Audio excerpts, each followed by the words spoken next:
Welcome everybody to the show. It's Tuesday, October 8th. The weather is very nice here in Amsterdam. I hope you're all doing well. Let's discuss what's happening in crypto today. Let's go.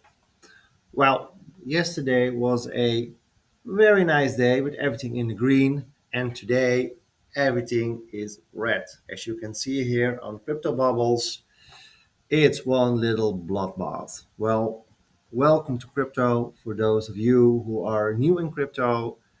One day it goes up and another day it goes it goes down, and probably it goes down harder than it goes up.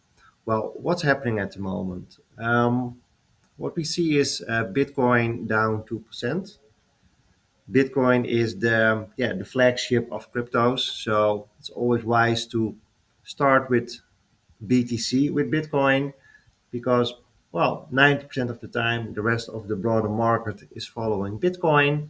So, whatever happens to Bitcoin influences the rest quite a lot. Well, why is Bitcoin under pressure? Well, the latest news is the United States government still has some Bitcoins, some 69,000 Bitcoins, valued at 4.4 billion US dollars. They probably seized it from some criminal activities in the United States, and now investors are worried that the United States government is gonna dump it on the market. And well, this fear of dumping is causing these negative emotions.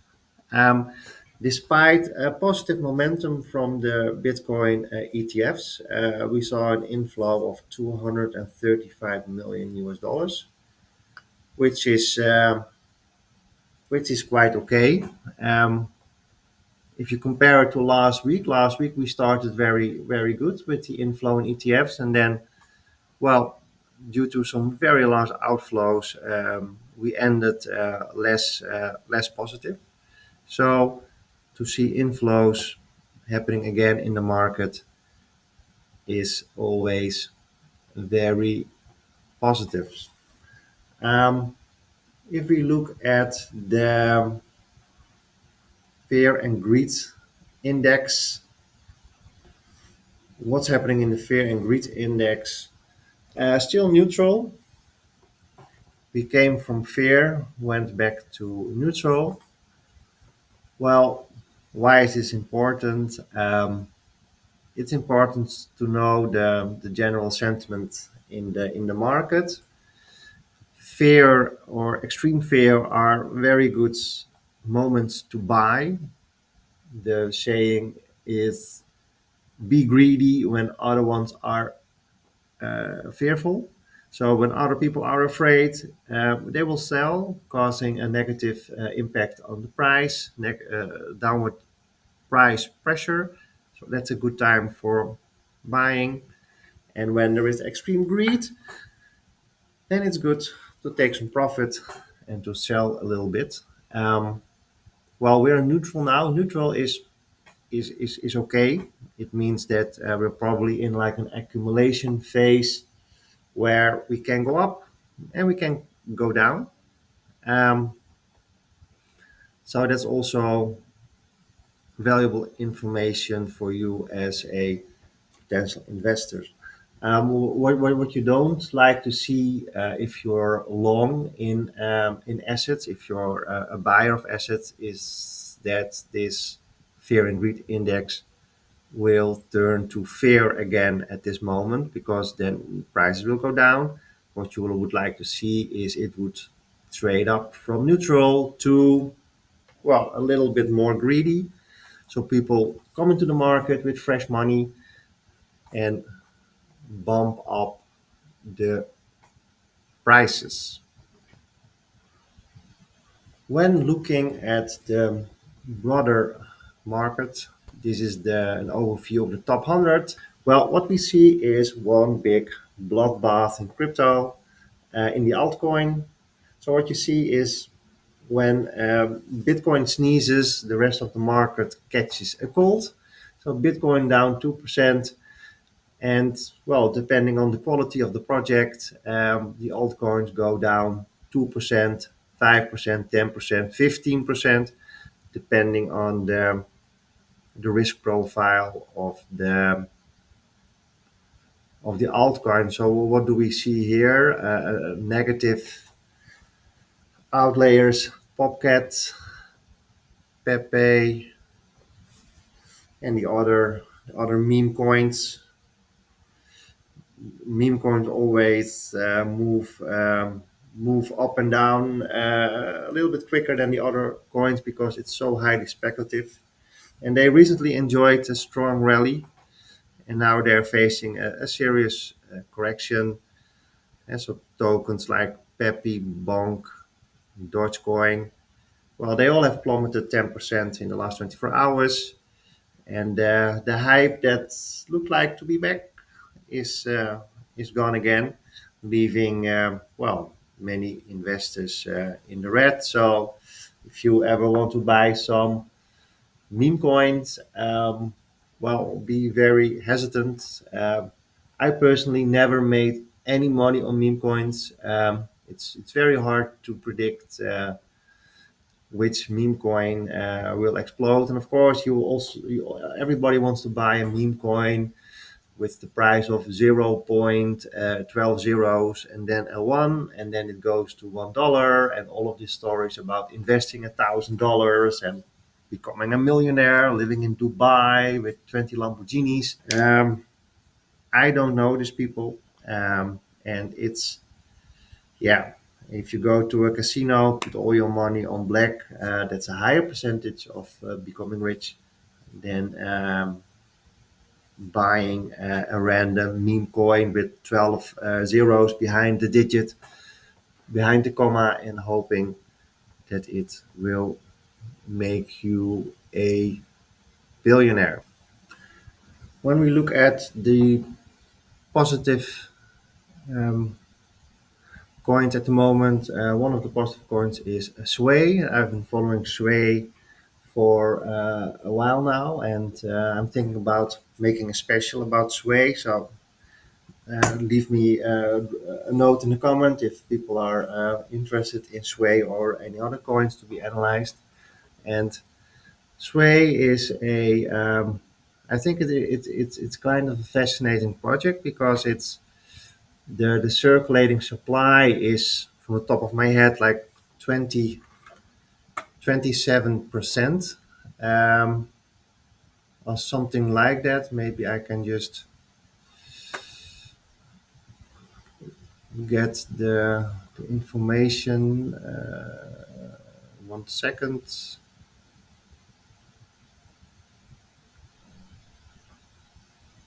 Let's go to Sway on CoinMarketCap. Yes, here it is.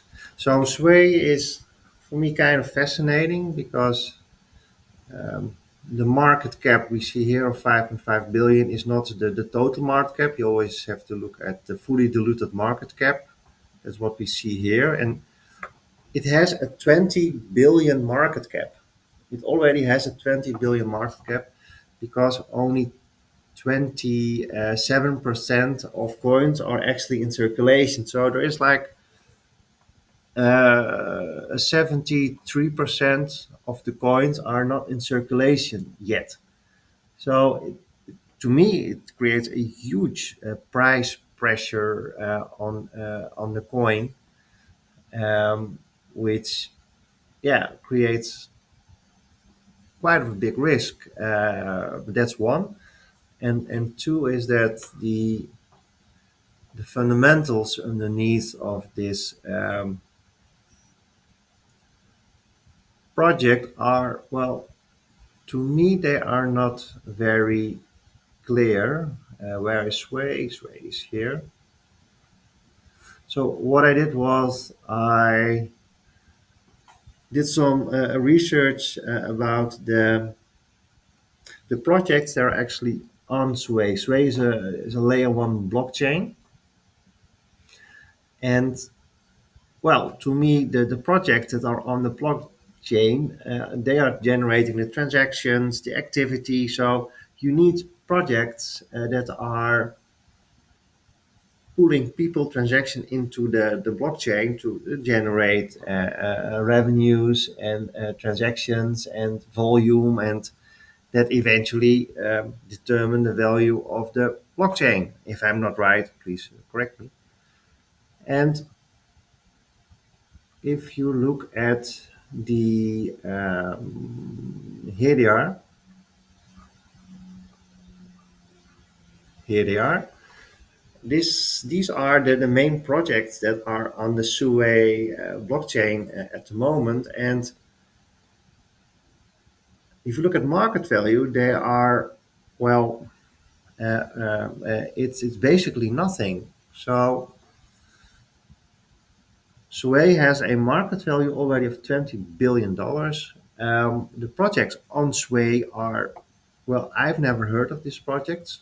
The market cap is of these projects are basically, it's very low. If you look at the market cap of Sway, the market cap of Sway is like by far the biggest in the whole ecosystem. This is a stable coin, by the way, the FDUSD. So to me that, well, is less relevant. So where is this market valuation of Sway coming from? It's a little bit of a mystery to me. Well, if we look at the the graph of Sway, can we get a graph? If we take the chart from trading view, give some more clarity, we see that Sway went through the resistance at, well, nearly $2. So it basically broke the market structure here at near $2. It went through it. It hit its former all-time high at like $2.1718. Retraced, went back to its previous resistance, what is now turning into a support at, well, what is it? $1.6979 ish, and is now looking up again. So it's important to for Sway to keep the momentum and to stay above the previous resistance, um, and turn it into a support, and then break the former all-time high at $2.18, and then continue its onwards journey. So what can we expect from Bitcoin today? This is the liquidation heat map. We have some liquidity at 61,863 on the downside, and we have liquidity at 63,115 and all the way up to 64,786. So it can go up, it can go down. Looking at all the volatility, my personal opinion is that it probably will go down a little bit, pick up liquidity here, and then go to this level, and then hopefully goes to the 64, 65 level, which is the main resistance before Bitcoin can make an attempt to its previous all-time high of, what is it, like 70, 72, 73 thousand dollars. So what is causing all of this volatility? It's mainly investor insecurity about what's going to happen to the rate cuts. On Friday, the news that came out was unexpectedly positive. A lot of more than expected jobs were created. So investors are afraid that maybe the Fed isn't cut the rates at all, or for sure it's not going to cut the rates with 50 basis points. So these new figures about the CPI index on Thursday are considered to be crucial to get more insight into what the Fed is going to do. Is it going to be 25% base point rate cut, or maybe 50% of 50 basis points, or maybe nothing at all? The slogan of the day, or the tip of the day, is that if you're in this turbulent situation where Bitcoin and other coins are ranging, be careful with investing. Maybe it's better just to wait when the figure gets out and confirmation will come in the price action, which direction the prices will go. For sure, whatever you do, use proper risk management tooling. I'm a big fan of Bybit. Link is in the description below.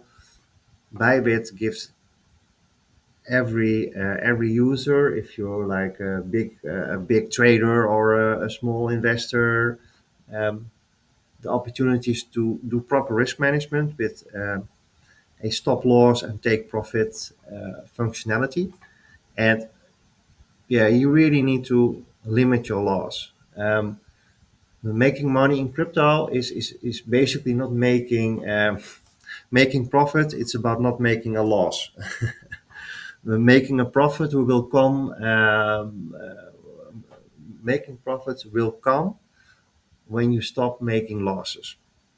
Because you can make a profit, but if you keep making those giant losses, in the end you will keep losing money. So stop losing money, and then you will automatically make money. So check out the link in the description below. If you trade in USDC pairings, it's actually without any fees. So if you do some scalping or day trading, it's very nice that you don't pay any fees. And if you use this link, well, you get a nice welcome bonus, and it's a sign of appreciation for the video. So that would be very nice. Okay. I wish you a lovely day, and let's continue this journey together. Stay positive, stay updated, click like and subscribe, and I love to speak to you tomorrow. Okay, bye.